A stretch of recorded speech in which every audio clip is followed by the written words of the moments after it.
നമുക്കിന്ന് മത്സ്യാവതാരത്തെക്കുറിച്ചും അത് നൽകുന്ന ജീവിത പാഠങ്ങളെക്കുറിച്ചും സംസാരിക്കാം. ഭാരതീയ പുരാണങ്ങളിൽ വിഷ്ണുവിൻ്റെ ദശാവതാരങ്ങൾ വളരെ പ്രസിദ്ധമാണ്.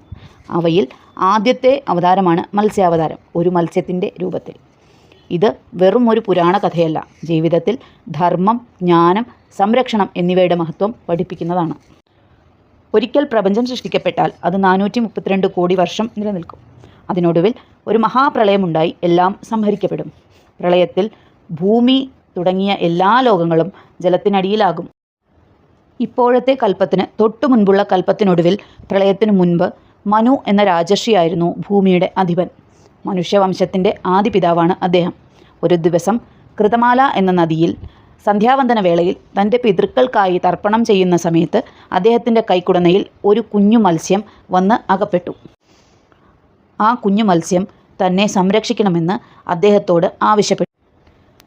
അദ്ദേഹം മത്സ്യത്തിനെ തൻ്റെ കമണ്ടലുവിൽ എടുത്ത് കൊട്ടാരത്തിലേക്ക് കൊണ്ടുപോയി. അപ്പോഴേക്കും മത്സ്യം കമണ്ടലുവിൽ കൊള്ളാത്ത വിധം വളർന്നിരുന്നു. അപ്പോൾ കുറച്ചുകൂടി വലിയ പാത്രത്തിലേക്ക് മാറ്റി. അതിലും കൊള്ളാതെ വന്നപ്പോൾ കുളത്തിലും പിന്നീട് വലിയ തടാകത്തിലും ഒടുവിൽ സമുദ്രത്തിലും കൊണ്ടാക്കേണ്ട അവസ്ഥ ആയി. മത്സ്യം വളരാൻ തുടങ്ങിയപ്പോൾ തന്നെ അദ്ദേഹത്തിന് ഇത് സാധാരണ മത്സ്യമല്ലെന്ന് മനസ്സിലായിരുന്നു. സമുദ്രത്തിൽ എത്തിയ മത്സ്യം അദ്ദേഹത്തോട് ഇങ്ങനെ പറഞ്ഞു: വലിയ പ്രളയം വരാനിരിക്കുന്നു. നീ ഒരു വലിയ തോണി നിർമ്മിക്കണം. അതിൽ എല്ലാ ജീവജാലങ്ങളെയും, സസ്യങ്ങളെയും, സപ്തർഷികളെയും, വേദങ്ങളെയും കയറ്റണം. പ്രളയം വരുമ്പോൾ എൻ്റെ കൊമ്പിൽ നീ ആ തോണി കെട്ടിയിടണം എന്ന് പറഞ്ഞ് അപ്രത്യക്ഷമായി. 7-ാം നാൾ പ്രളയം വന്നു. മത്സ്യം തൻ്റെ കൊമ്പിൽ ബന്ധിക്കപ്പെട്ട ആ തോണിയെ സുരക്ഷിതമായി മഹാമേരു പർവ്വതത്തിൽ കെട്ടിയിട്ടു. ഇങ്ങനെ വേദങ്ങളും ജീവനും സംരക്ഷിക്കപ്പെട്ടു. ഇനി മത്സ്യാവതാരം നമുക്ക് തരുന്ന സന്ദേശങ്ങൾ എന്തെല്ലാമാണെന്ന് നോക്കാം. ആദ്യമായി രാജർഷിയുടെ സംരക്ഷണത്തിൻ്റെ മഹത്വം. രാജർഷി മത്സ്യത്തോട് കാണിച്ച കരുണ പിന്നീട് ലോകത്തെ രക്ഷിക്കാൻ കാരണമായി. ചെറിയ കാര്യങ്ങൾ പോലും പിന്നീട് വലിയ ഫലങ്ങൾ നൽകാനുള്ള കാരണങ്ങൾ ആയേക്കാം. ശ്രീ മഹാവിഷ്ണു അവതാരങ്ങൾ സ്വീകരിക്കുന്നത് ധർമ്മ സംരക്ഷണത്തിന് വേണ്ടിയാണെന്ന് പ്രത്യേകിച്ച് എടുത്തു പറയേണ്ട കാര്യം ഇല്ലല്ലോ. ധർമ്മത്തിന് മനുഷ്യ ജീവിതത്തിൽ വലിയ ശക്തിയാണ് ഉള്ളത്. ജീവിതത്തിൽ സത്യവും നീതിയും പാലിക്കുമ്പോൾ ദൈവിക അനുഗ്രഹം ലഭിക്കുന്നു. മത്സ്യം വേദങ്ങളെ രക്ഷിച്ചതിലൂടെ ജ്ഞാനത്തിൻ്റെ സംരക്ഷണമാണ് നടത്തിയിട്ടുള്ളത്. അറിവ് നഷ്ടപ്പെടാതെ സംരക്ഷിക്കപ്പെടുകയും അത് തലമുറകളിലേക്ക് കൈമാറുന്നതും സമൂഹത്തിൻ്റെ നിലനിൽപ്പിന് അനിവാര്യമാണ്. കഥയിലെ പ്രളയം നമ്മുടെ ജീവിതത്തിലെ പ്രതിസന്ധികളെ പ്രതിനിധീകരിക്കുന്നു.